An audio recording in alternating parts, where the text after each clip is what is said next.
Para ello nos acompaña Isabel Ramos, es docente universitaria, investigadora de la comunicación, nos acompaña desde Quito. Profesora, ¿cómo está? Muy buenas noches. Muy buenas noches, Tatiana, y buenas noches, América Latina. Muchísimas gracias. ¿Cuál es primero su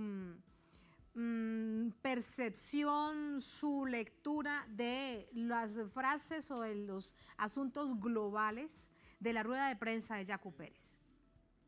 Bueno, sinceramente estoy sorprendida primero de que se haya anunciado que iba a haber violencia y que si esa violencia existe no sería a causa del movimiento indígena. Yacu Pérez se desmarcó de la organización de las movilizaciones a las que ha convocado. Dice que son las organizaciones indígenas que, digamos, van a responder ese llamado y que él acompañaría esas movilizaciones.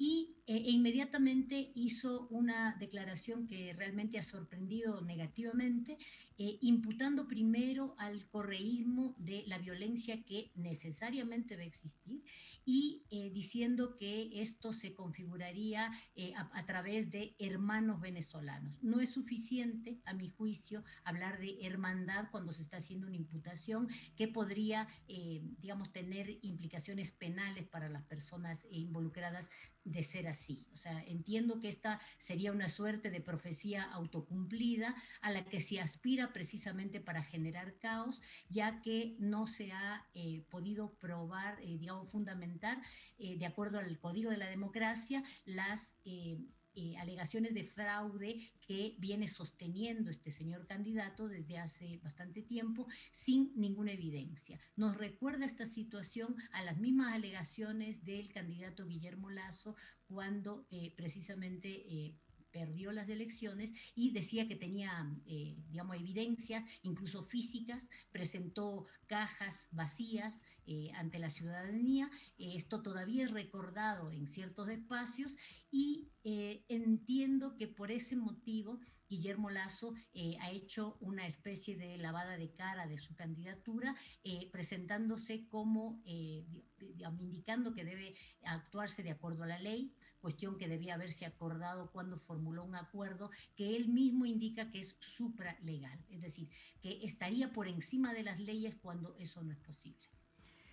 Cuando la escucho atentamente, pienso en varias situaciones. Una es una irresponsabilidad, profesora, por parte de Yacu Pérez mantener esta narrativa del fraude sin las pruebas. Segundo, estamos hablando de un discurso xenófobo.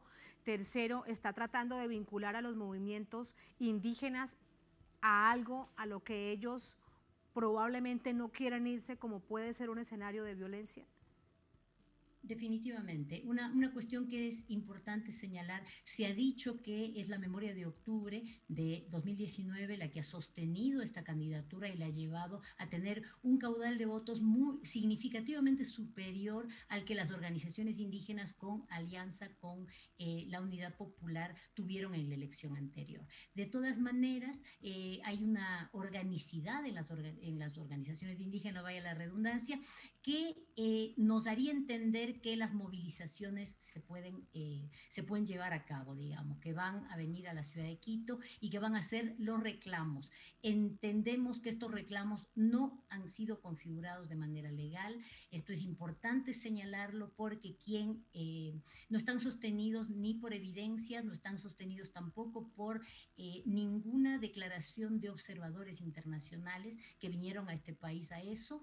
De todas maneras, otras candidaturas han respaldado la importancia de sostener, digamos, si hay sustento, la apertura de las urnas y el recuento de los votos en las condiciones que permite la ley. Es decir, aquí hay un número indicado de provincias, unos porcentajes que no están fundamentados, la apertura total de las urnas de una ciudad sin que haya los fundamentos. Esto fue inicialmente apoyado, como decíamos, por Guillermo Lasso, pero no existe ningún sustento por Sí. el momento. Por eso Sí. seguramente, por eso con toda seguridad es que Guillermo Lasso da un paso atrás cuando se da cuenta que lo que acordó con Yacu Pérez era improcedente, era ilegal, no estaba en el marco del plano democrático y por eso es que da un paso atrás. De lo contrario, habrían sostenido esto. Lo que sí llama la atención es la decisión que de hecho se demora más de 48 horas en tomarla el Consejo Nacional Electoral. ¿Por qué cree usted que ha pasado esto, profesora? Mantener ante tal nivel de tensión esa incertidumbre hasta esperar en las últimas horas esa decisión de decir que no, que tampoco procedía lo que se había acordado unos días antes. ¿Por qué cree usted que ha pasado esto?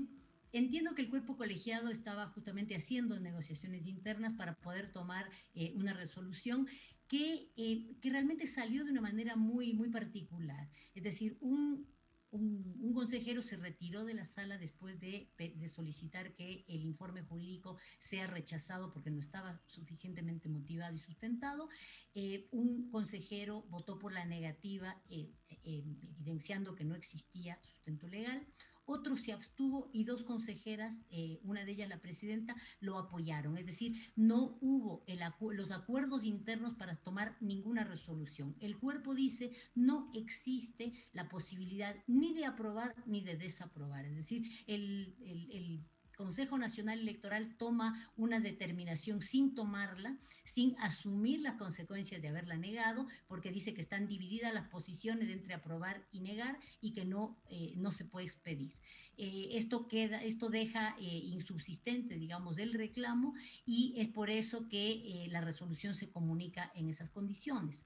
Esto impulsa de nuevo al candidato Pérez a presentar una nueva petición que ustedes lo han informado, es para que se suspendan los escrutinios. Entendemos que al no tener sustento, esta también sería negada, con lo cual lo único que queda como información, como respuesta desde esa tienda política y sus alianzas, es la movilización en las calles. Hay que recordar que las elecciones se ganan en las urnas con votos y no con acusaciones. Es también llamativo esto de que el complot, el pacto satánico, ha dicho el candidato Pérez, se haya configurado incluyendo al correísmo como principal protagonista, pero sumando también a todo lo que no es Pachacuti o no está en la alianza alrededor de Pachacuti. Esta es una intención.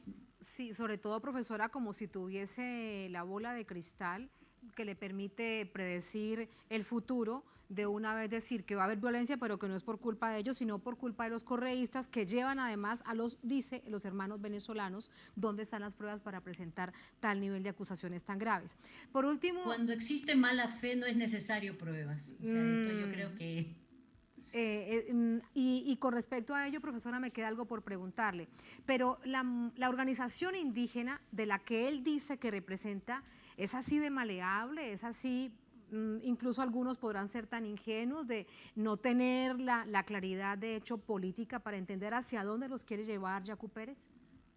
Nos llama la atención muchísimo el silencio de un dirigente muy destacado del movimiento indígena, Leonidas Issa, del movimiento indígena campesino de la provincia de Cotopaxi, que tuvo un protagonismo muy importante en las movilizaciones de octubre y que hasta este momento, que yo conozca, no se ha pronunciado. De todas maneras, entendemos que hay la Ecuarrimnari en su conjunto, en su organicidad, entiendo que ante el llamado de un expresidente se movilizaría.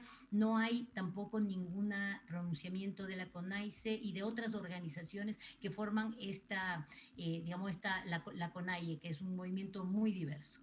Entonces, llaman la atención algunos silencios y entendemos que habrá sectores que acatarán y se movilizarán. Muchísimas gracias por ese análisis, profesora. Un placer como siempre. Muy buenas noches. El gusto para mí. Muchísimas gracias. Muchas gracias.